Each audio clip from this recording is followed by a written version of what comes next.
Hi viewers, welcome to BS talk show. నేను మీ బుర్రా శ్రీనివాస్.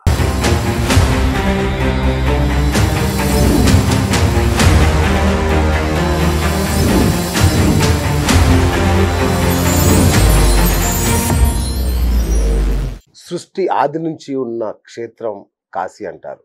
ఆ మహాకాశీ యొక్క వైభవం ఏంటో, ప్రత్యేకతలు ఏంటో మనందరికీ తెలుసు. కానీ ఆ క్షేత్రంలో మనకు తెలియని ఎన్నో రహస్యాలు ఉన్నాయి. అసలు ఈ నాగసాధువులు, అఘోరీలు, అఘోరాలు, అక్కడి శివలింగాలు, వాటి ప్రత్యేకతలు, చాలా విషయాలు మనకు తెలియని ఎన్నో ఉన్నాయి. మరి అలాంటి మహాక్షేత్రాన్ని పరిశీలించి చాలా సంవత్సరాల పాటు కాశీ క్షేత్ర రహస్యాల్ని శోధించిన ఒక మహానుభావుడు ఇవాళ మనతో ఉన్నారు. ఆయన ఎవరో కాదు, డాక్టర్ ఎం ప్రభాకర్ గారు. ఏపీ విశ్రాంత సచివాలయ ఉద్యోగి, అట్లాగే ప్రముఖ రచయిత, కవి, గాయక, వైతాళికులు ఆయన.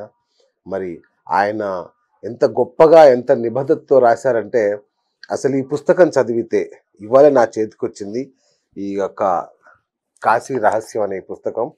ఇది గనక చదివితే నిజంగా మీ జీవితం ధన్యమైనట్టే. అంత గొప్ప రహస్యాలు ఈ పుస్తకంలో నిబిడీకృతమై ఉన్నాయి, నిక్షిప్తమై ఉన్నాయి. ఖచ్చితంగా అంటే ఒకసారి చెప్తుంటారు కదా, మనిషి పుట్టాక జీవితంలో ఒక్కసారైనా కాశీకి వెళ్ళి రావాలి అని. అలాగే ఖచ్చితంగా చదవాల్సిన పుస్తకం. మరి కాశీ గొప్పతనం లేకుండా మనం కాశీకి వెళ్ళి ఏం ఉపయోగం? అందుకే ఈ పుస్తకాన్ని అంత గొప్పగా రచించారు ఆయన. మరి దీనిలో విశేషాలు ఏంటి, వీటి మనం ఎలాంటి జాగ్రత్తలు తీసుకోవాలి, అక్కడున్న ఆ వైభవం ఏంటి, ప్రత్యేకతలు ఏంటి, వారి నోటి నుండి తెలుసుకుందాం. ప్రభాకర్ గారు వాళ్ళ మన స్టూడియోలో ఉన్నారు. అన్నగారు నమస్తులు. నమస్కారం అన్న. మీ జన్మ ధన్యమైంది. అంటే కాశీ మహాక్షేత్ర వైభవాన్ని వివరించగలిగే శక్తి చాలా కొద్ది మందికే ఉంటుంది. మరి అంత పెద్ద భారం మీ మీద వేసుకున్నారు. మీరేంటో ఒకసారి మీ మాటల్లో. నేను యాక్చువల్గా కడప జిల్లా ప్రొద్దుటూరులో జన్మించాను. ఎస్ యూనివర్సిటీ తిరుపతిలో ఉన్నత విద్య అభ్యసించాను. దాని తర్వాత సాంకేతిక విద్యాశాఖలో ఉద్యోగం చేశాను. దాని తర్వాత అనేక మంది మంత్రుల దగ్గర పిఏగా, పిఎస్గా, ఓఎస్డీగా పనిచేశాను. నేను ఉద్యోగం నుంచి కూడా పదవి విరమణ చేయడం జరిగింది. అయినా కూడా కొందరికి నేను నా సహాయం అందజేస్తున్నాను. ఈ సందర్భంగా నాకు ఉన్నటువంటి విరామ సమయంలో పుస్తకాల రచన అనేటువంటిది ఒక వ్యాసంగా పెట్టుకున్నాను, ఒక కార్యక్రమాన్ని పెట్టుకున్నాను. సో ఈ పుస్తకం కాశీ రహస్యం అనేటువంటి పుస్తకం రాయడం నిజంగా నా అదృష్టంగా భావిస్తున్నాను. ఆ మహాశివుడి యొక్క ఆశీర్వాదం లేకపోతే నేను ఈ పుస్తకాన్ని రాసే సమస్య లేదు, శివాజ్ఞ లేనిదే చీమని అనుకుంటుంది. అలాగే ఈ పుస్తకం రాయడానికి నా భార్య సహకారం కూడా ఉంది, నన్ను బాగా ప్రోత్సహించింది. దానివల్లనే ఈ పుస్తకం రాయగలిగాను. మేడం పేరు కూడా చెప్తే మేము. నా భార్య పేరు శ్రీవాణి. ఆయన సెక్రటరీ అగ్రికల్చర్ డిపార్ట్మెంట్లో ఎస్ఓగా పనిచేస్తున్నారు. ఈ పుస్తకము కరెక్ట్గా కార్తీక మాసం వచ్చే సమయానికి ప్రింట్ అయ్యి రావడం జరిగింది. ఈ కార్తీక మాసంలో కాశీ రహస్యం అనేటువంటి పుస్తకాన్ని గురించి మీ స్టూడియోకి వచ్చి మీ ముందర కూర్చొని ఈరోజు ఈ ఇంటర్వ్యూలో పాల్గొనడం కూడా అదృష్టంగానే భావిస్తున్నాను. మొదట బిఎస్ టాక్ షో ప్రేక్షకులందరికీ కార్తీక మాస శుభాకాంక్షలు తెలుపుకుంటూ ముందుకెళ్దాం. Thank you sir. మీకు కూడా, ఓం శివ. మీకు మీ కుటుంబ సభ్యులందరికీ కూడా కార్తీక మాస శుభాకాంక్షలు. థ్యాంక్ యూ, ధన్యవాదాలు. గురుగారు, కాశీ గొప్పతనం ఏంటి అంటే ఎవరైనా చెప్తారు, చాలా గొప్ప. ఆ మహాక్షేత్రం గురించి ఎంత తెలిసినా కొంతే తెలిసి ఉంటుంది అందరికీ. సో మీరు అనుభూతి చెందిన ఆ గొప్పతనం ఏంటి కాశీ గురించి? నేను ఇప్పుడు కాశీకి దాదాపు 7 మార్లు పోయాను.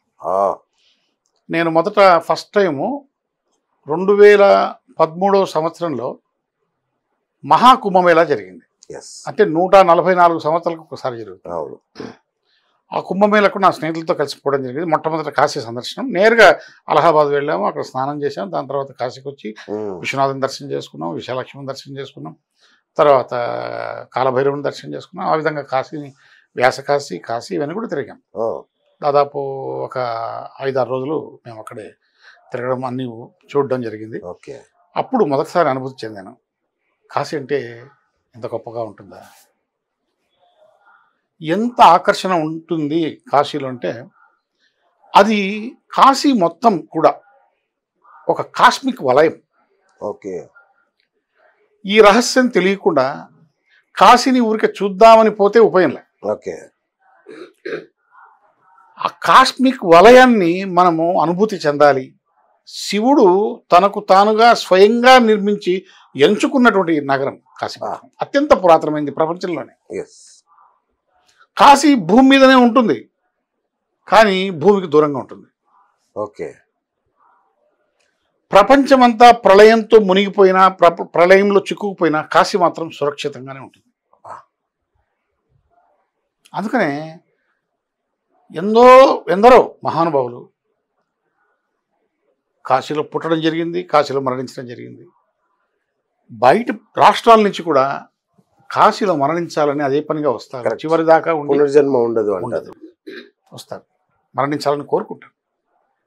అది సంకల్పం వాళ్ళ మనసులో కలిగింది అంటే అది శివ పార్వతుల యొక్క అనుగ్రహం. ఎస్. అది వారి అదృష్టం. అట్లాగే ఇప్పుడు జనవరిలో కూడా మళ్ళీ కుంభమేళ, మహాకుంభమేళ వస్తున్నట్టుంది. అవును.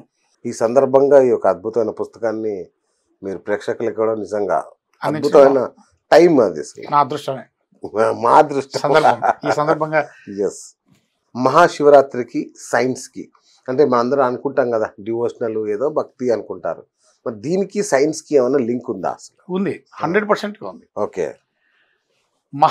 అంటే హైందవంలో, సనాతన ధర్మంలో ప్రతి పండుగకు సైన్స్కు దగ్గర సంబంధం ఉంది. అచ్చా. ఓకే.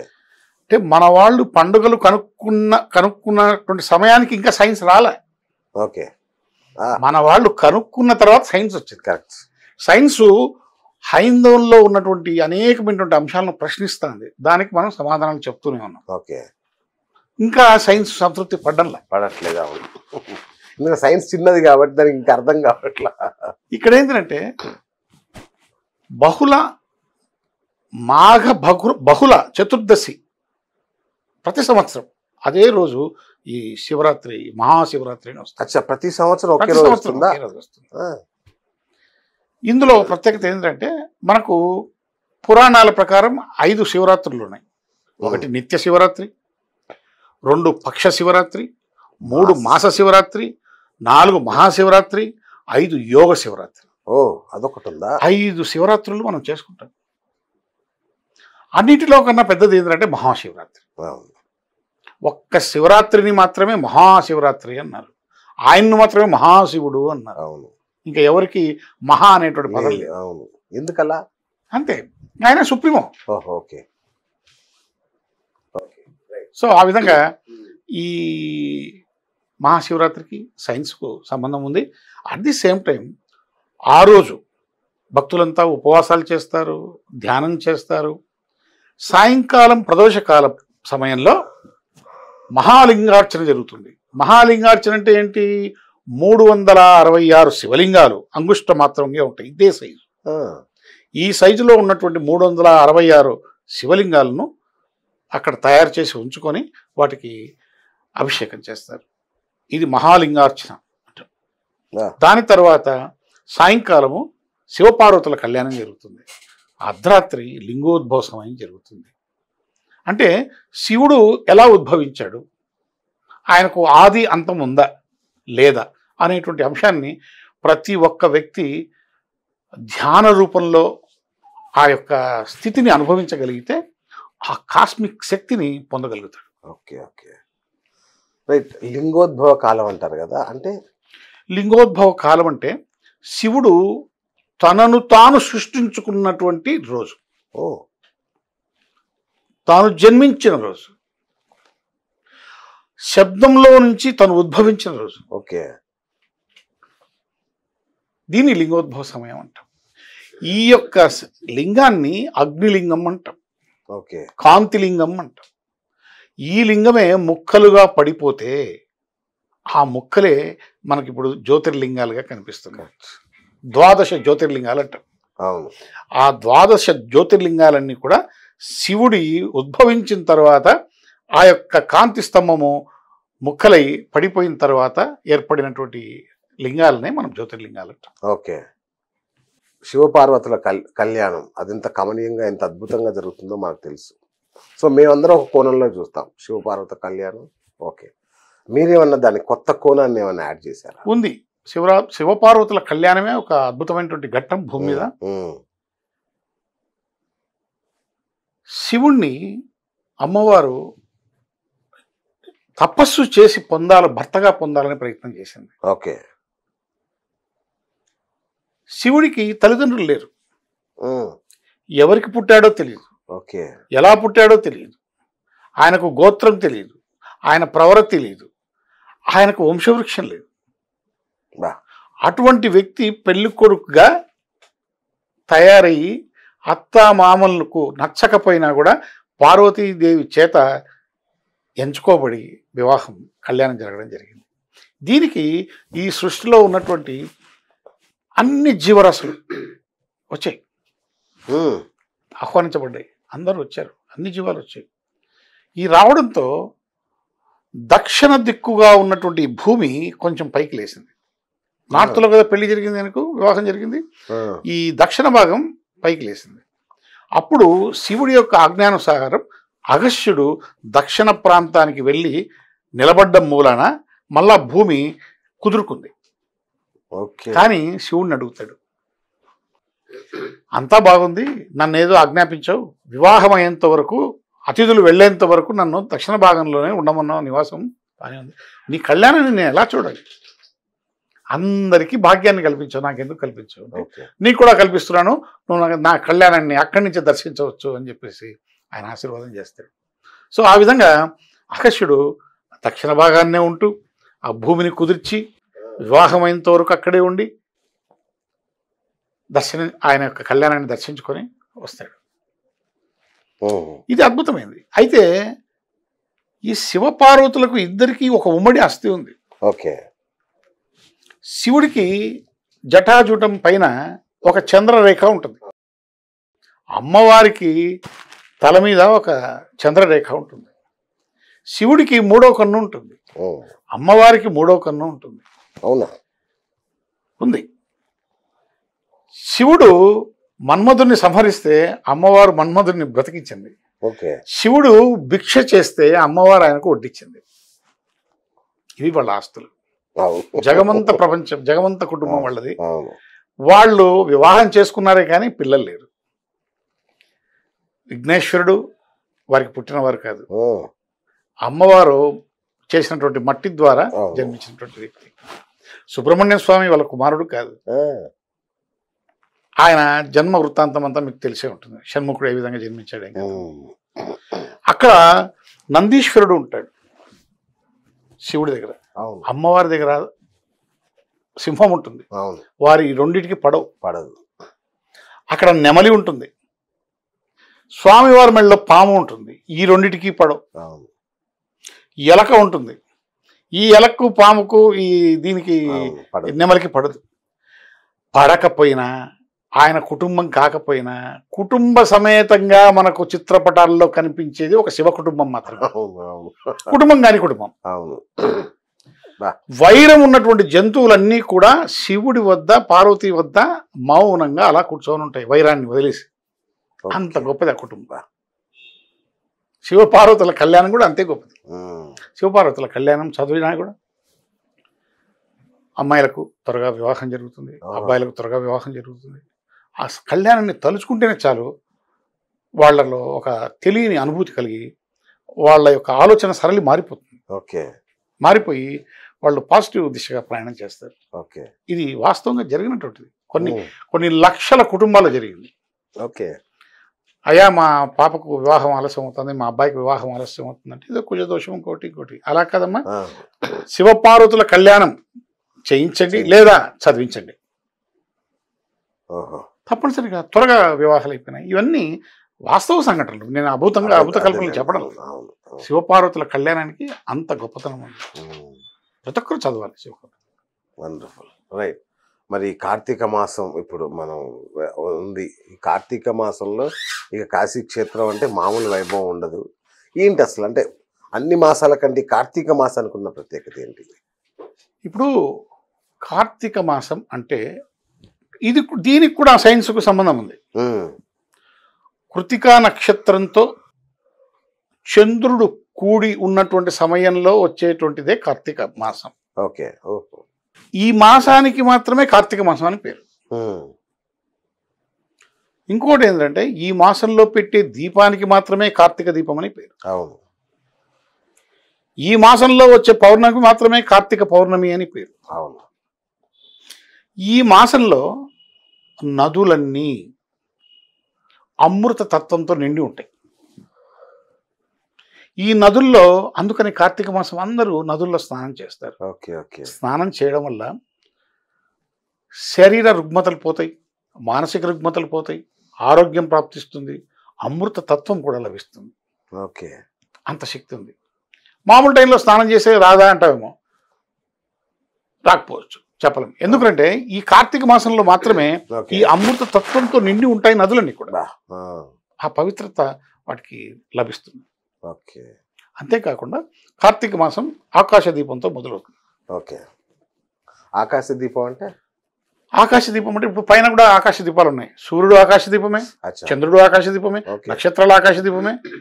అయితే ఆకాశ దీపాన్ని మొదటి రోజు ఈ ధ్వజస్తంభానికి వేలాడదీసి పైకి లాగేసి కట్టేస్తాం. దీపాలు పెట్టుకుంటాం. ఓకే. ఎందుకు దీపాల యొక్క ప్రాముఖ్యత ఏంటి ఉమ్, అంటే మనకు భగవంతుడు ఆ పరమశివుడు 5 ఇంద్రియాలను ఇచ్చాడు. ఇంద్రియాలు, రైట్. కళ్ళు ఇచ్చాడు. అవును, పంచేంద్రియాలు. దానికి కృతజ్ఞతగా దీపం వెలిగించి కృతజ్ఞత చాటుకుంటాం. ఓ, చెవులు ఇచ్చాడు. ఘంటానాదం ద్వారా వాటికి నువ్వు ఇచ్చినటువంటి గ్రహణ శక్తి, శబ్ద గ్రహణ శక్తిని మేము నీకు కృతజ్ఞత తెలుపుకుంటాం. నోరిచ్చాడు. మంత్రం జపించి ఆ నోటి యొక్క రుణం తీర్చుకుంటాం. ఉమ్, ముక్కు ఇచ్చాడు. ధూపం వేసి దాన్ని ఆఘ్రానిస్తూ ఆ రుణం తీర్చుకుంటాం. చేతులు ఇచ్చాడు. అవును. దండం పెట్టి కృతజ్ఞత తీర్చుకుంటాం. ఈ విధంగా ఆ ఇంద్రియాలకు సంబంధించి రుణం తీర్చుకోవడమే ఈ యొక్క కార్తీక మాసం యొక్క గొప్పతనం.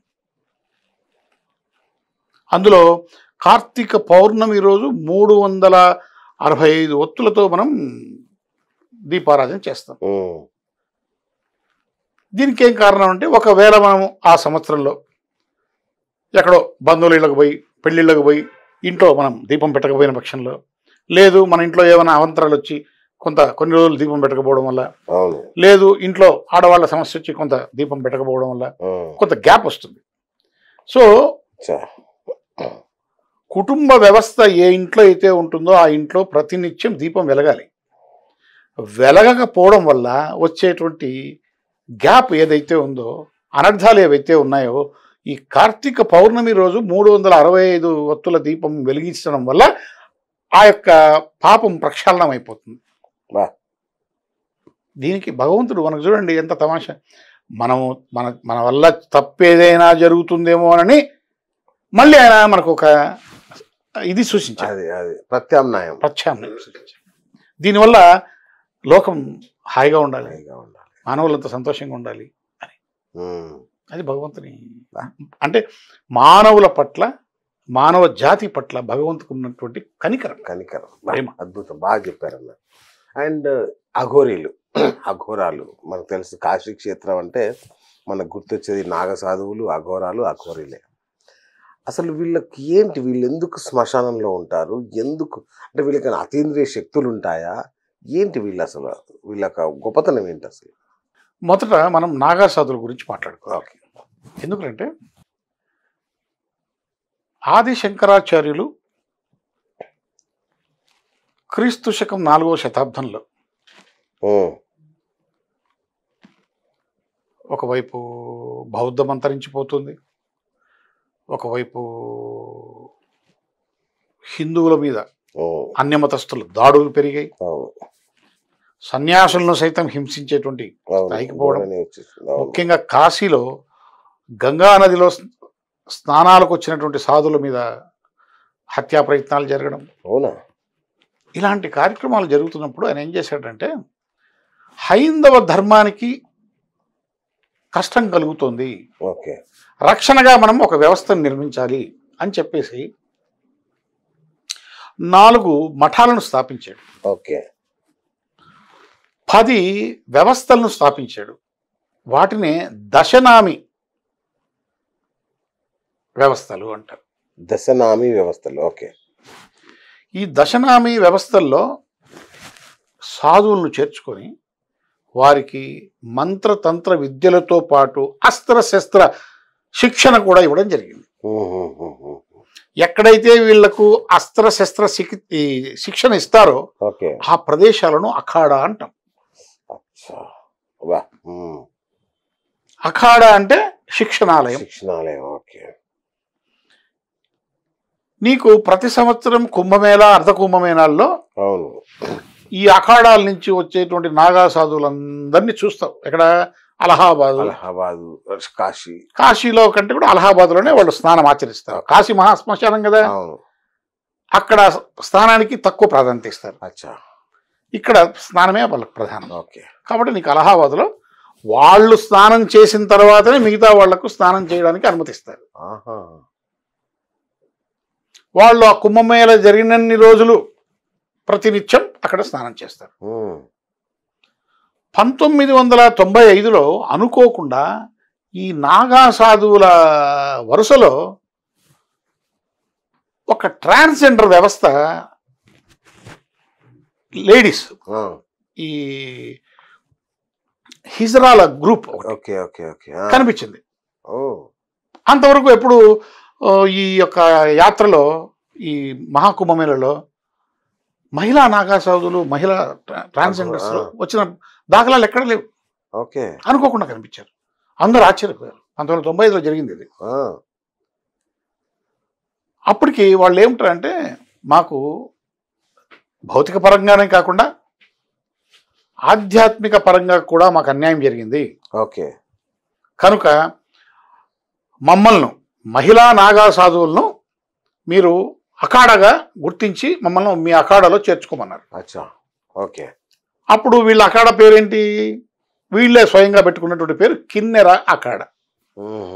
ఈ మహిళా నాగా సాధువులు పెట్టుకున్న పేరు కిన్నెర అఖాడా. వీళ్ళు జునాగఢ్ ఈ అఖాడాతో సంప్రదించారు.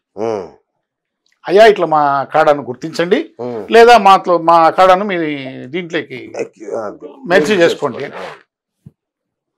అప్పుడు వాళ్ళు వీళ్ళను మెర్జ్ చేసుకోవడానికి అనుమతించారు. ఆ యొక్క జునాగఢ్ సంస్థానం ఏదైతే ఉందో మహామండలేశ్వరుడు వీళ్ళను మెర్జ్ చేసుకున్నారు. అప్పటి నుంచి నీకు మహిళా నాగసాధులు తెలుసు. అంతకుముందు మహిళా నాగసాధులు నీకు ఎక్కడ కనపడరు. మహిళా అఘోరాలు కూడా కనిపించారు, ఎక్కడ దాఖలాలు లేవు. అన్నగారు ఇప్పుడు హైదరాబాదు, విజయవాడ అన్ని చోట్ల నేను అఘోరిని అని చెప్పి ఒకరు తిరుగుతున్నారు ట్రాన్స్జెండర్. నేను కూడా చూశాను. ఏంటి అట్లా రావచ్చా? ఎవరు కనబడరు కదా ఎప్పుడు. ఇక్కడ మీకు చిన్న విషయం చెప్పాలి. ఒక మహిళ నాగా సాధువుగా 6 సంవత్సరాలు కఠిన సాధన చేసి బ్రహ్మచారిగా జీవితాన్ని గడిపి అర్హత సంపాదించుకుంటే మహామండలేశ్వరుడు వీళ్ళ గురువు గారు వారిని గుర్తించి వారికి నాగా సాధువు దీక్ష ఇస్తారు. ఎప్పుడు 6 సంవత్సరాల తర్వాత. దీక్ష ఇచ్చిన రోజు ఈ నాగా సాధువు, మహిళా నాగా సాధువు తనకు తాను పిండం పెట్టుకుంటుంది. అంటే ఆ రోజు తను మరణించినట్టు. మామూలుగా మరణించిన కదా పిండ ప్రదానం చేస్తాం. సో ఒక సాధువుగా మారిన వ్యక్తి తనకు తాను పిండం ప్రదానం చేసుకుంటే ఏంటి అంటే తన గత స్నేహితులు, రక్త సంబంధీకులు, బంధువులతో సంబంధం శాశ్వతంగా తెంచుకుంది. ఇక ఈ రోజు నుంచి నేను కొత్తగా పునర్జన్మ ఎత్తాను, ఇక ఈ రోజు నుంచి నేను నాగసాధును, నాకు ఇతరులతో సంబంధం లేదు, నాకు శివుడికి, నాకు భగవంతుడికి తప్ప ఎలాంటి, నా గురువుకి తప్ప ఎలాంటి సంబంధం ఎవరితోనూ లేదు అని 6 సంవత్సరాలు దీక్ష అయిన తరువాత మళ్ళా 6 సంవత్సరాలు దీక్ష చేస్తే 12 సంవత్సరాల తర్వాత లభించేటువంటి యోగం, సన్యాసి యొక్క స్థితి అఘోరి. అంటే నాగా సాధువు నుంచి అఘోరీ సాధువుగా మారడానికి 12 సంవత్సరాలు పడుతుంది. నాగా సాధువు నుంచే. ఇక్కడ నాగా సాధువుల్లో మహిళా నాగా సాధువులు, పురుష నాగా సాధువులు ఉన్నారు. ఇక్కడ నాగా సాధువుల్లో మహిళా నాగా సాధువులు నగ్నంగా ఉండరు. ఓకే. కుట్టని వస్త్రాన్ని కట్టుకుంటారు. దాన్ని గంటి అంటారు. అంటే ఒక పెద్ద వస్త్రాన్ని కట్టేసుకొని మెడకు ముడేసుకుంటారు. అంటే శరీరం కనపడదు ఇక్కడ దాకా. పురుషులు మాత్రం నగ్నంగా ఉంటారు. అవును. ఇక్కడ అఘోరీలు నగ్నంగా ఉండరు. నడుముకు ఆచ్ఛాదనం ఉంటుంది. ఉంటుందా? ఓకే. మహిళా అఘోరీలు కూడా ఆచ్ఛాదనం ఉండాల్సిందే. ఇక్కడ అఘోరీలు మాంసం తినేవాళ్ళు ఉన్నారు, మాంసం తినని వాళ్ళు ఉన్నారు. నాగా సాధువుల్లో మాంసం తినేవాళ్ళు ఉన్నారు, మాంసం తినని వాళ్ళు ఉన్నారు. అంటే వాళ్ళ సాధన చేస్తున్నటువంటి సాధనను బట్టి వాళ్ళ ఆహారము ఇవన్నీ ఆధారపడి. అంటే శివాళ్ళు తింటారంటారు కదా. అదే, ఇవన్నీ చాలా అపోహలు ఉన్నాయి, చెప్తాను. Okay okay. ఇప్పుడు ఒక అఘోరి ఉన్నారు. అఘోరి ఒక 5 ఇళ్లకు పోయి భిక్ష తీసుకుంటాడు. ఏంటి, వాళ్ళు ఇచ్చినటువంటి ఇంట్లో ఉన్నటువంటి అన్నం గిన్నం వడలు ఇట్లాంటివి తినడు. కేవలం గోధుమ పిండి అడుక్కుంటాడు. గోధుమ పిండి, ఓన్లీ గోధుమ పిండి. 5 ఇండ్ల నుంచి గోధుమ పిండి అడుక్కొని తెచ్చుకొని దాంట్లో నీళ్లు అది వేసి ఒక రోటీగా తయారు చేసుకొని కాలుతున్నటువంటి శవంపై దాన్ని కాల్చుకొని, భగవంతుడా, అందులో నుంచి అగ్నికి కొంత, గోవుకు కొంత, కుక్కకు కొంత వేసి మిగిలినటువంటి ఆహారాన్ని మాత్రం తన తింటాడు. దీంట్లో ఆయనకు గిర్రీస్ ఏముండవండి. వాళ్లకు రుచులు తెలియదు, వాళ్లకు కోరికలు తెలియదు, వాళ్ళకు ఆశలు తెలియదు, రేపటి పట్ల వాళ్ళకి ఆశ లేదు. అఘోరీలు ఎవరికి అన్యాయం చేయరు, ఎవరి పట్ల అపరాధ భావంగా ప్రవర్తించరు. వాళ్ళకు ద్వేషం తెలియదు, పగ తెలియదు, ప్రతీకారం తెలియదు, మంచి తెలియదు, చెడు తెలియదు. వాళ్ళు కేవలం శివుడితో మమైకమై ఉంటారు. వాళ్ళ సాధన ఒకటే, శివ సాధన, శవ సాధన, శ్మశాన సాధన. వాళ్ళు శివుడు ఎదురుగా ఉండి శివుణ్ణి గురించి తపస్సు చేస్తారు, ధ్యానం చేస్తారు. వాళ్ళు శ్మశానంలో ఉండి శివుణ్ణి ధ్యానిస్తారు. వాళ్ళు శవం మీద కూర్చొని ధ్యానం చేస్తారు. అయితే పౌర్ణమి, అమావాస్య, గ్రహణాల సమయంలో మాత్రం సాధనలో భాగంగా వారు ఒక మృతదేహంలో ఉన్నటువంటి ఒక చిన్న మాంసపు ముక్కను ప్రసాదంగా భావిస్తారు. తీసుకొని తింటారు కాదు, చెప్తాను, తింటారు. అది కూడా ఎందుకు అంటే వృద్ధాప్యాన్ని జయించడానికి ఆ ముక్కను స్వీకరిస్తారు. అయితే ఏం జరిగిందంటే ఈ ఇతర దేశాల నుంచి వచ్చినటువంటి కొన్ని ఛానల్స్ వాళ్ళు హైందవ మతాన్ని, హైందవ మత పద్ధతులను హిందువులే అసహించుకునేటువంటి విధంగా చేయడం కోసం అఘోరీల మాదిరిగా ఉండేటువంటి కొంతమందిని తీసుకొని వాళ్ళకు డబ్బులు ఇచ్చి, వేషం వేయించి, వీళ్ళేదో రహస్యంగా కెమెరాలు పెట్టి వాళ్ళని తీస్తున్నట్టుగా చూసి వాళ్ళు ఏదో ఇట్లా మాంసాన్ని పీక్క తింటుంటే, ఆ మాంసం మామూలు పొట్టేల మాంసమే, ఊరికి వాడి చేతికి ఇచ్చి వాడు ఇట్లా పెరుక్కొని తింటున్నట్టు, అవతల శవం ఒకటి కాలుతా అంటే దాన్ని దీన్ని మ్యాచ్ చేసి చూపించి, వాడు చికెన్ తింటే మనిషి చేయి తిన్నట్టు చూపించి, ఇలా భ్రష్టు పట్టించారు తప్ప వాళ్ళు శవాలను పీక్కు తినడం, శవాలతో ఈ సెక్స్ సంపర్కం చేయడం అనేటువంటిది చేయరండి. అవన్నీ చాలా పొరపాటు. అభూత కల్పనలే ఎక్కువ ఈ ప్రచారంలో. అందుకనే నేను ఈ పుస్తకంలో అఘోరాల గురించి రాయాల్సి వచ్చింది, నాగాసాధుల గురించి రాయాల్సి వచ్చింది. వాళ్ళు తమాషా ఏంటంటే, మీకు వాళ్ళు ప్రజాసేవలో ఉన్నారండి. నాగాసాధువులు, అఘోరీలు ప్రజాసేవలో ఉన్నారు. ప్రజాసేవలో నీ ప్రపంచవ్యాప్తంగా ఉన్నటువంటి వాళ్ళ యొక్క ఆశ్రమాలు, అనాథలకు ఆశ్రయం కల్పిస్తున్నారు, పేద పిల్లలకు ఉచిత విద్య చెప్తున్నారు, ఉచిత వైద్యం చేస్తున్నారు, అనాథ మహిళలకు వృత్తి విద్యలో నైపుణ్యాన్ని ఇచ్చి వాళ్ళకు ఉపాధి కల్పిస్తున్నారు. వీళ్ళు ఏంటి అవన్నీ తెలియవండి, వీళ్ళు ప్రపంచానికి తెలియదు. అంటే వీళ్ళు సీక్రెట్ గా ఉంటారు, ఎవరికి కనబడరు. కానీ నాగా సాధువులు అఖాడల్లో జీవిస్తారు. వాళ్ళ ఆశ్రమాలు ఉన్నాయి, వాళ్ళ గురువులు ఉన్నారు. అఘోరీలకు అఖాడాలు లేవు, గురువులు లేరు, శివుడే వాళ్ళ గురువు.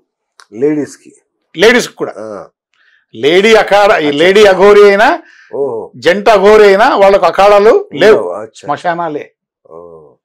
వాళ్ళు శ్మశానాల్లో ఎందుకు ఉండాల్సి వస్తుంది? ఆ, శ్మశానం అనేటువంటిది వాళ్లకు ప్రయోగశాల. ఓకే. వాళ్ళు కాశీలో మణికర్ణికా ఘాట్, హరిశ్చంద్ర ఘాట్లలో వాళ్ళు చాలా మౌనంగా కూర్చొని అఘోరీలు ఉమ్, చూస్తూ ధ్యానం చేస్తూ గమనిస్తూ ఉంటారు. ఉమ్, శవాలు వస్తుంటే ఆ శవం యొక్క వయస్సు ఎంత, ఎలా చనిపోయాడు అనేటువంటి విషయాలు కనుక్కుంటూ ఉంటారు. వాళ్ళకి ఏంటంటే ముఖ్యంగా వయసులో ఉన్నవారు వైభవమైనటువంటి జీవితాన్ని గడిపి మరణించినటువంటి వాళ్ళ యొక్క శరీరం కాలుతున్నప్పుడు వెలువడే పొగ నుంచి వెలువడేటువంటి జీవశక్తిని గ్రహించి ఆ శవం తాలూకు ఆత్మతో సంబంధం ఏర్పరచుకొని మాట్లాడుకుంటారు. అయ్, ఏం తెలుసండి, నాకు అర్థం కాదు. బా, బా, బా. ఊరికి అఘోరీలు అని చెప్పేసి ఎవరెవరో రావడము, ఏదో తిరగడము, అంత పూసుకోవడం, ఆ, అది కాదు. ఈ విషయాలని తెలియదు. బా. నేను అఘోరీ ఆశ్రమానికి పోయినప్పుడు నేను పుస్తకాలు కనుక్కోవాలి, వారి గురించి తెలుసుకోవాలనుకున్నప్పుడు అన్ని హిందీలో పుస్తకాలు ఉన్నాయి, ఓకే. ఇంగ్లీష్లో కూడా లేవు. నేను ఆ పుస్తకాలు తెచ్చుకొని వేరే వాళ్ళకి ఇచ్చి ట్రాన్స్లేట్ చేయించుకొని ఆ విషయాలను గ్రహించింది రాశాను. బా. నాగా సాధువుల గురించి, దశనామి గురించి ఏం రాయాలంటే ఆయన జదునాథ్ అని ఒక అద్భుతమైనటువంటి రచయిత, సన్యాసి. ఆయన దశనామి నాగా సన్యాసి అనే పుస్తకం రాశాడు హిందీలో. దాన్ని తీసుకొచ్చుకొని తెలుగులోకి ట్రాన్స్లేట్ చేయించుకొని దాంట్లో ఉన్నటువంటి విషయాలను గ్రహించి చెప్పాల్సి వచ్చింది. వీళ్ళ గురించినటువంటి సమాచారం చాలా తక్కువ ఉంది సమాజంలో, అవును, లిటరేచర్ తక్కువ ఉంది, అందుకని అపోహలు ఎక్కువ ఉన్నాయి. అవును. ఇంకోటి, హిందూ మతాన్ని అన్ని విధాలా భ్రష్టు పట్టించాలని అనేకమైనటువంటి electronic media, print Okay. Media, అలాగే ఇతర మతస్థులు మీడియా, అవును. అందరూ కాచుకొని కూర్చున్నారు. ఎవరికి వారు తలా పాపం తిలా పిడకడు అనే రకంగా జరుగుతూ వస్తుంది. అవును. కానీ ఇప్పుడు మీరు చెప్పినటువంటి ఆవిడ ఎవరైతే వచ్చారో, నేను అఘోరి నాగా సాధువు అఘోరి అంటుందేమో. ఆ, రెండు అంట ఆమె. ఇప్పుడు నాగా సాధువు నుంచి అఘోరిగా మారిందా, లేకపోతే ఇంకా నాగా సాధువు ఉందా తెలియదు. నాగసాధు తర్వాత అఘోరిగా మారిందంట మరి. సరే, మారింది. అఘోరిగా మారితే తప్పనిసరిగా దుస్తులు ధరించాలా? ఆమె దుస్తులు ధరించకూడదు, తిరుగుతోంది, ఆ, అవయవ ప్రదర్శన చేస్తోంది. అవును. అలా చేయకూడదు. ఓకే. ఇంకోటి, అఘోరీలు నాగా సాధువుల కంటే ఇంకా రహస్య జీవితాన్ని గడుపుతారు. Exactly correct. ప్రచారాన్ని కోరుకోరు, ఎవరికి అపకారం తలపెట్టరు. ఇట్లా ప్రజాబాహుల్యం లేకొచ్చి ఈ గందరగోళ స్థితిని సృష్టించరు. అతి సామాన్యంగా, అతి మౌనంగా, నిరాడంబరమైనటువంటి జీవితాన్ని గడిపిపోయేటువంటి వ్యక్తులు. ఇట్లా కాదండి, అవన్నీ కొన్ని ఫేక్, కొన్ని అది మనకు భగవంతుడే చూస్తాడు, వాళ్ళ మనసుకు వాళ్ళకే తెలియాలి. ఓకే. ఈ అఘోరాలు కూడా మనలాగే 90-100 ఏళ్ళకి చనిపోతారా? వీళ్ళకి ఏమన్నా ఎక్స్ట్రా లైఫ్ ఉంటుందా? అఘోరాలకు ఎక్స్ట్రా లైఫ్ ఉందండి. వాళ్ళు అఘోరాలు, నాగా సాధువులు వాళ్ళు స్వచ్ఛంద మరణాన్ని కోరుకుంటారు. వీళ్ళల్లో దైవిక శక్తులు ఉన్నాయి, తాంత్రిక శక్తులు ఉన్నాయి. వీళ్ళకు భూత భవిష్యత్ వర్తమాన కాలాల పట్ల పూర్తి కంట్రోల్ ఉంటుంది. వీళ్ళు ఇంకా మరణించాలనుకున్నప్పుడు స్వచ్ఛంద మరణం కోరుకుంటారు. వీరు మరణించిన తర్వాత కూడా వీళ్ళ యొక్క మృతదేహానికి ఎలాంటి దహన సంస్కారాలు చేయరు, ఎలాంటి సంస్కారాలు ఉండవు, అంత్యక్రియలు ఉండవు. ఈ శరీరాన్ని తీసుకెళ్లి ప్రవహించే నదిలో అలా జారవిడుస్తారు. అయ్యో, అలా కొట్టుకొని పోతుంది. దీన్ని జల సమాధి అంటారు. వీరి పూర్వీకులు ఎవరంటే దత్తాత్రేయ ఆద్యుడు. ఓకే. ఈ నాగా సాధువులకు కానీ అఘోరీలకు కానీ దత్తాత్రేయ ఆయన మొదట, దాని తర్వాత పరశురాముడు, దాని తర్వాత మత్స్యేంద్రనాథ్, దాని తర్వాత గోరఖ్నాథ్, దాని తర్వాత జలంధర్నాథ్, దాని తర్వాత బాబా కినారాం, దాని తర్వాత త్రైలింగేశ్వర స్వామి, ఇట్లా వీళ్ళంతా ఉన్నారు. ఓకే. వీళ్ళు ఈ అఘోరీలు, ఈ నాగా సాధువులు ముఖ్యంగా శివుణ్ణి, భైరవుణ్ణి, మహాకాలుని, వీరభద్రుణ్ణి, ఇలా వీళ్ళను అవధూతలను కొలుస్తారు. ఓకే. అలాగే స్త్రీ దేవతలలో కాళీని, ధూమావతిని, బగలాముఖిని, తారాదేవి, వీళ్ళందరినీ కొలుస్తారు. దశ మహావిద్యలు. ఈ మహిళా అఘోరీలు ఎవరైతే ఉన్నారో, మహిళా నాగాసాధులు ఎవరైతే ఉన్నారో, దత్తాత్రేయుని వాళ్ళ అమ్మగారు ఉన్నారు, అది సతీ అనసూయ, ఆమెను కొలుస్తారు. ఇవన్నీ తెలియదు సమాజం జనానికి. అసలు మీరు ఇప్పుడు చెప్తుంటే నాకు చాలా కొత్తగా వింతగా ఉంది. నేను చాలా మందితో మాట్లాడతాను కానీ ఇన్ని సీక్రెట్స్ నేను ఇంతవరకు తెలుసుకోవాలా. చాలా అద్భుతమైనటువంటి జీవితం అండి వాళ్ళది. వాళ్ళు కేవలం ముక్తి కోసం బ్రతకడం తప్ప ఇంకా వేరే కార్యక్రమం లేదు. రెండవది, మరి సమాజానికి ఏం పనికి వస్తారంటే హిందూ ధర్మానికి, సనాతన ధర్మానికి ఎప్పుడైనా విఘాతం కలిగితే ఓకే. వాళ్ళు బయటకు వస్తారు. అంతవరకు మీకు తెలీదు చిన్న విషయం. 1664లో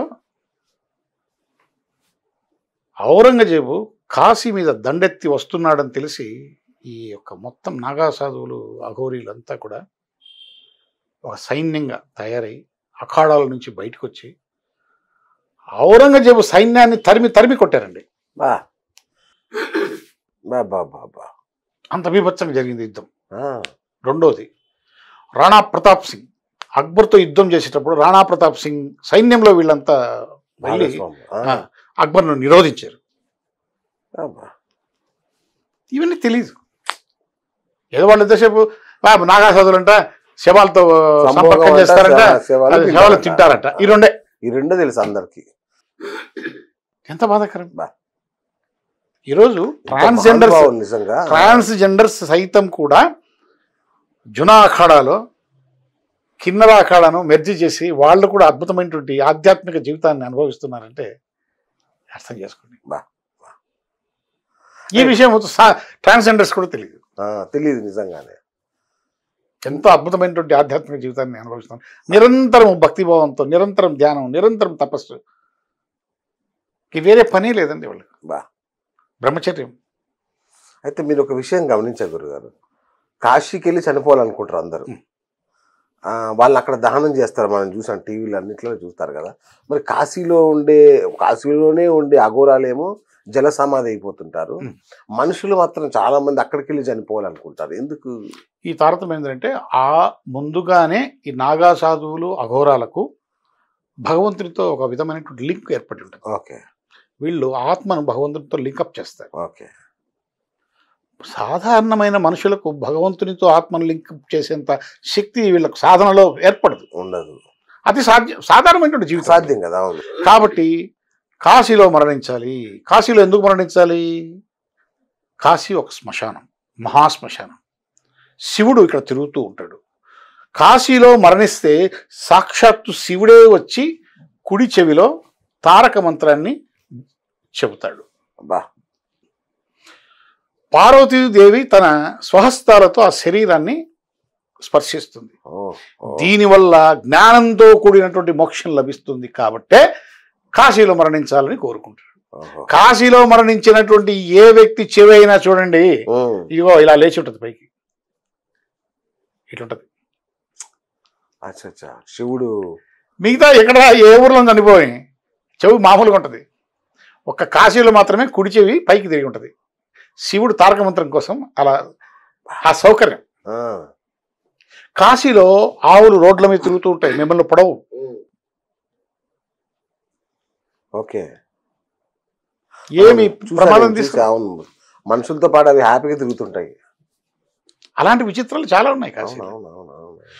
సగం కాలిన శరీరాన్ని తీసుకొచ్చి ఇట్లా నీళ్ళు నదిలో వేసేస్తారు, గంగా నదిలో. కొట్టుకోబోతుందా? కాదు.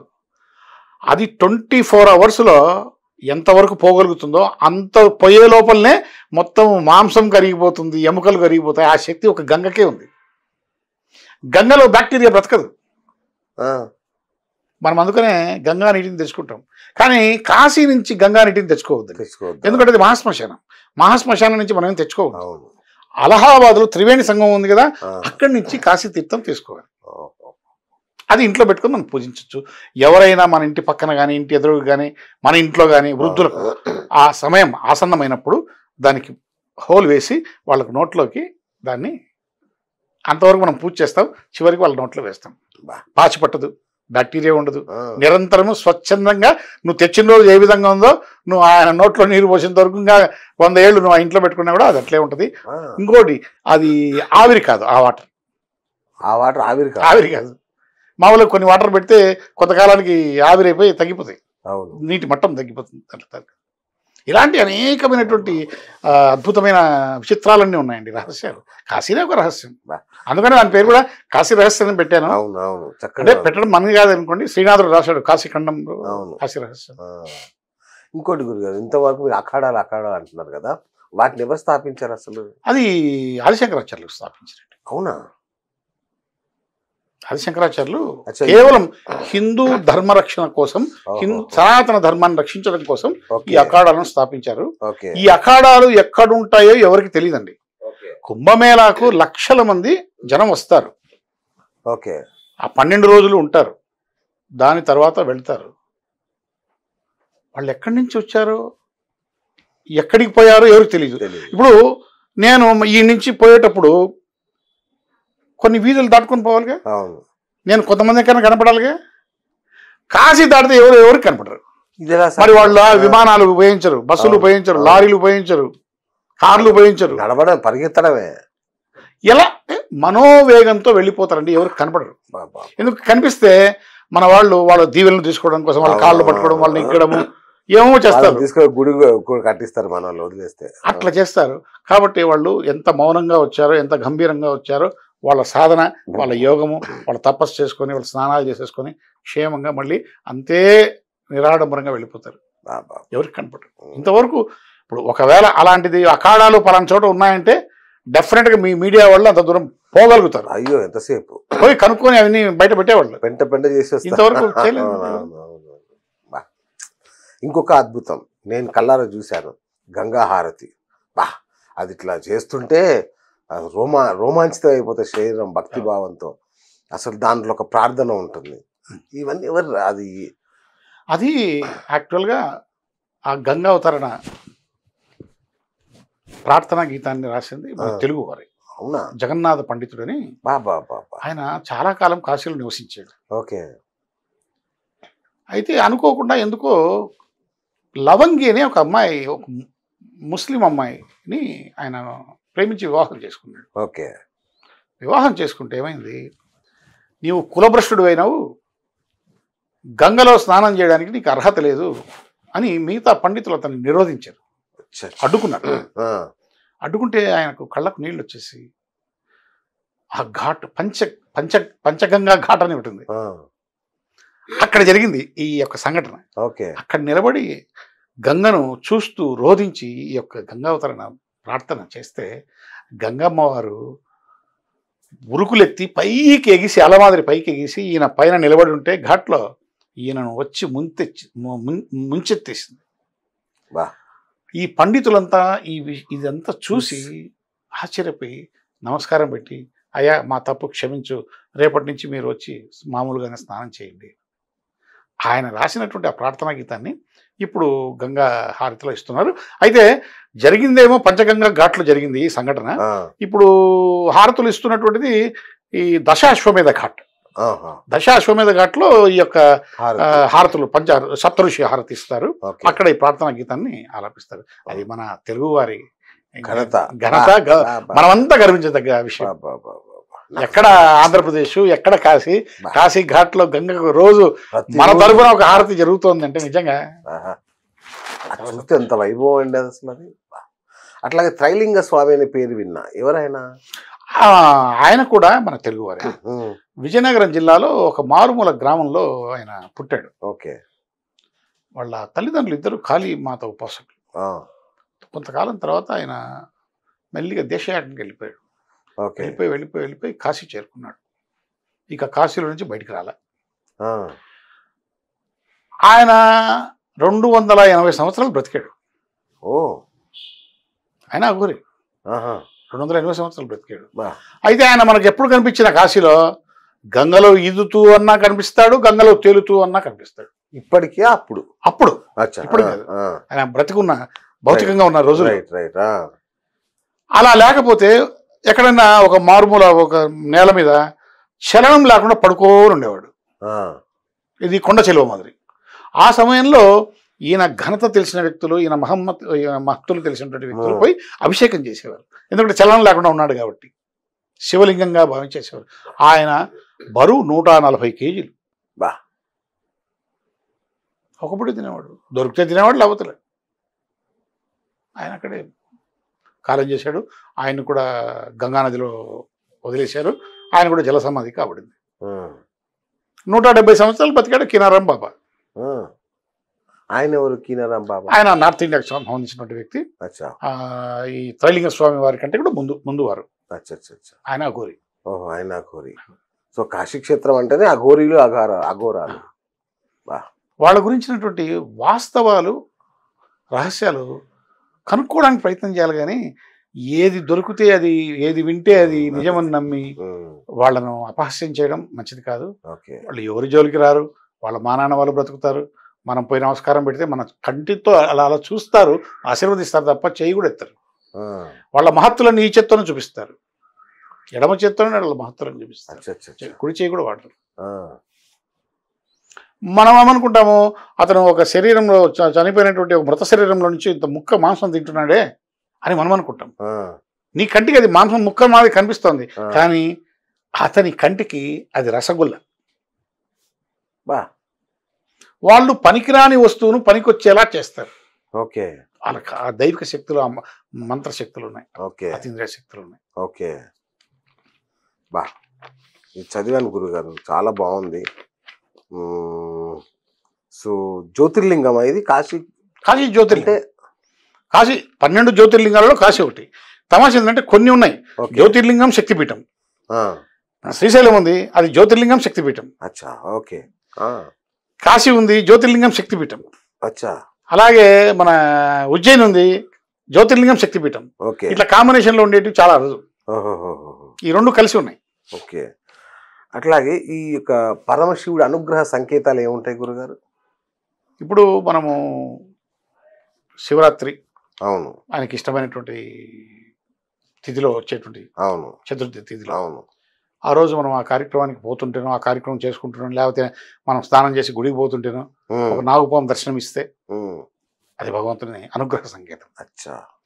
ఒక శంఖానాదం మన చెవులకు వినిపిస్తే భౌమ్ అని, అది శివుడి అనుగ్రహ సంకేతం. ఒక రుద్రాక్ష నువ్వు పోతుంటే నీ చేతికి దొరికితే అది అనుగ్రహ సంకేతం. ఓకే. ఎవరైనా వచ్చి నాయన గుడికి పోతున్నామేమో, ఇగో ఈ మారేడు దళాన్ని తీసుకెళ్ళి నా పేరుతో అక్కడ ఇవ్వు అని నీ చేతికి ఇచ్చారనుకో, అది శివుడి అనుగ్రహ సంకేతం. అవునా? ఓకే. లేదు, 5 పత్రాల మారేడు దళం చాలా తక్కువగా కనిపిస్తుంది, అది కనిపించినాదంటే నేను శివుడే సాక్షాత్తు దర్శనం ఇచ్చేందుకు లెక్క. 5 మామూలుగా మారేడు దళం 3 ఆకులు ఉంటుంది, 3 ఆకులతో ఉంటుంది. అవును, బిల్వపత్రం. అవును. కానీ 5 పత్రాలతో కూడినటువంటి మారేడు దళం కూడా ఉంటుంది. అచ్చా. అది నీకు కనిపించింది అనుకో, అది ఇంకా నువ్వు అదృష్టం, సాక్షాత్తు శివుడు నీకు దర్శనం ఇచ్చేందుకు లెక్క. ఇవన్నీ అనుగ్రహ సంఖ్య. Right right right. కాశీలో బస ఏర్పాట్లు అవన్నీ ఎట్లా ఉంటాయి అంటే వెళ్ళాలనుకునే వాళ్ళ కోసం? ఉన్నాయి, నేను నా పుస్తకంలో అన్ని రాశాను. ఓకే. అక్కడ ఉన్నటువంటి ఆశ్రమాలు, వాళ్ళ ఫోన్ నెంబర్లు, అచ్చా, ఎక్కడెక్కడ మన తెలుగు వాళ్ళ ఆశ్రమాలు ఉన్నాయి, ఎక్కడ వేరే వాళ్ళ ఆశ్రమాలు ఉన్నాయి, ఎన్ని ఉన్నాయి, ఓకే, ఎక్కడెక్కడ భోజనాలు, మన తెలుగు భోజనం ఎక్కడ దొరుకుతుంది, ఎంత అనేటువంటి వాస్తవ అవన్నీ కూడా విషయాలను కూడా రాశాను. Okay okay okay okay. అన్నిటికన్నా ముఖ్యమైనది అంటే పంచక్రోషి యాత్ర అనే ఉంటుంది. అవును, ఏంటది? ఇందులో కూడా ఉంది. అది కాశీకి చాలా మంది పోయేసి వచ్చిన వాళ్ళకి కూడా తెలియదు. ఓకే. ఈ పంచకోశి యాత్ర అనేటువంటిది మణికర్ణికా ఘాట్ దగ్గర ఉన్నటువంటి గంగా స్నానంతో మొదలై 5 రోజుల పాటు జరుగుతుంది. ఓకే. 5 గ్రామాల మీదుగా నువ్వు తిరగాల్సి ఉంటుంది. ఓకే. ఎలా తిరగాల్సి ఉంటుంది అంటే, అయ్యవారికి అమ్మవారికి ఉంటుందే ఈ చంద్రరేఖ, అర్ధచంద్రరేఖ, ఆ అర్ధచంద్రరేఖ ఆకారంలో ఉంటుంది ఈ యాత్ర. అచ్చా అచ్చా అచ్చా. ఓకే. ఈ యాత్ర మొత్తం అంతా కలిపితే 88.5 కిలోమీటర్లు. ఓకే. అంటే రోజు ఇన్ని కిలోమీటర్ల చొప్పున తిరిగితే నీకు 5 రోజులు పడుతుంది. 5 గ్రామాలను చుట్టొస్తావు. ఈ పంచకోశి యాత్ర అయిపోయే లోపల నువ్వు 108 ఆలయాలను దర్శిస్తావు. ఓకే. దీన్ని ప్రత్యేకంగా నార్త్ ఇండియా వాళ్ళకి తెలుసు కాబట్టి వాళ్ళు యాత్ర కోసం అదే పనిగా వస్తారు. ఈ యాత్రలో నీకు విశ్వనాథుడు, విశాలాక్షి, అన్నపూర్ణమ్మ అన్ని అందరూ 108 ఆలయాల్లో వాళ్ళు కూడా కవర్ అవుతారు. కానీ మన వాళ్ళు పోయి గంగలో స్నానం చేసేసి అమ్మవారిని దర్శనం చేసుకొని, అయ్యవారిని దర్శనం చేసుకొని పట్టణం ఎక్కువ చెప్పేసి వస్తారు. అంత అద్భుతమైనటువంటి యాత్ర. గురుగారు, విష్ణుమూర్తికి అవతారాలు ఉంటాయి, పరమశివుడికి కూడా అవతారాలు ఉన్నాయి. పరమశివుడికి 64 అవతారాలు ఉన్నాయి. అరే, నీకు శ్రీ మహావిష్ణువుకు 21 అవతారాలే ఉన్నాయి, కానీ పరమశివుడికి 64 అవతారాలు. ఈ 64 అవతారాలను ఏం చేశారంటే శైవాగమాలు 2 భాగాలుగా విభజించాయి. ఆ, మొదటి భాగాన్ని ఘోరమూర్తులు, అచ్చా. రెండవ భాగాన్ని అఘోరమూర్తులు. ఆ, అంటే ఈ 64ను 2 భాగాలు చేస్తే 32 అవతారాలు ఒక భాగము, 32 అవతారాలు ఒక భాగం. అచ్చా అచ్చా అచ్చా, ఓకే. ఘోరమూర్తులు అంటే శిక్షించడానికి ఉద్భవించినటువంటి అవతారాలు. ఉమ్, అఘోరమూర్తులు అంటే రక్షించడానికి ఆవిర్భవించినటువంటి అవతారాలు. ఓకే. ఇంకోటి ఏంటంటే ఈ శైవ మతంలో 63 మంది భక్తులు, పరమ భక్తులు ఉన్నారు. ఓహోహో. దాంట్లో ఎస్సీ, ఎస్టీ, బీసీ, మహిళలు వీళ్ళంతా అందరూ, ఉన్నారు. ఆ, 63 మంది భక్తులు, అపరభక్తులు. వీళ్ళను నాయనార్లు అంటారు. అచ్చా. వాళ్ళ గురించి కూడా ఆగమాలు చాలా బాగా రాశాయి, ఓహో. పురాణాలు చాలా బాగా రాశాయి. బా. నా పుస్తకంలో ఇవన్నీ కూడా బాగా వివరంగా రాశాను. అవును. అట్లా కాంతి స్తంభం కాశీ, కాంతి నగరం అంటారు కదా. అవును, అంటే ఏంటి? అదే మీకు ఇందాక చెప్పింది. లింగోద్భవ సమయంలో ఒక కాంతి స్తంభం ఏ విధంగా అయితే పోయి ఉద్భవించి ఓకే. చూస్తే ఆ శివుడు ఈ విష్ణుమూర్తి బ్రహ్మకు చెప్తాడు, ఉమ్, దీని ఆది అంతాన్ని మీరు కనుక్కోగలరా, నేను గొప్పడు అంటే మీరిద్దరు ఎవరు గొప్పడు నేను నిర్ణయిస్తాను, ఈ కాంతి స్తంభం యొక్క ఆది అంతం మీరిద్దరు కనుక్కొని రాపండి అంటాడు. ఆ, అప్పుడు శ్రీ మహావిష్ణువు నేను కనుక్కోలేదు అని చెప్పేసి వస్తాడు. ఆ, బ్రహ్మ మాత్రం నేను కనుక్కున్నాను, చూశాను, ఇదిగో నాతో పాటు 2 సాక్షులు వచ్చినాయని చెప్పేసి ఒక ఆవును, ఒక పుష్పాన్ని, మొగలి పువ్వును తీసుకొని వస్తాడు. ఆ, శివుడు ఓహో చాలా మోసపూరితంగా నువ్వు వ్యవహారం చేస్తున్నావు అని చెప్పేసి అడుగుతాడు ఏది వారిని, ఆ, ఆ ఆవును అందు. ఆ, ఆవు ఇట్లా అని తోకతో ఇట్లా ఉంటుంది. ఆ, సో దానికి శాపం. ఆవుకు అందరూ వెనకే నమస్కారం చేయాలి, ఎందుకంటే నిజం చెప్పింది కాబట్టి. తోక దగ్గర నమస్కారం చేస్తారు ఆహా, తోక వైపు నిజం చెప్పి తల్ల వైపు అబద్ధం చెప్పింది. ఆ.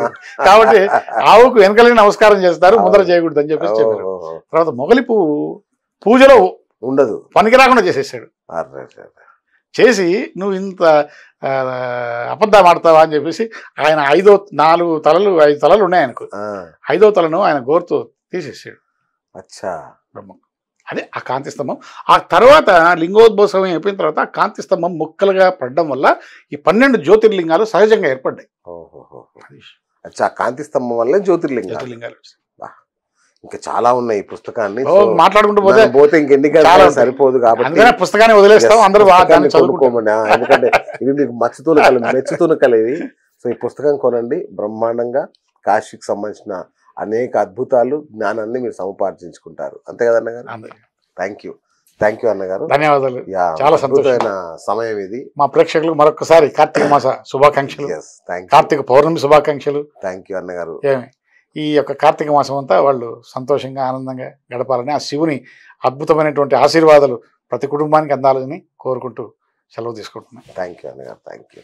చూశారు కదా, ఇది ఇవాళ బిఎస్ టాక్ షో. నేను మీ బిఎస్ సైనింగ్ ఆఫ్.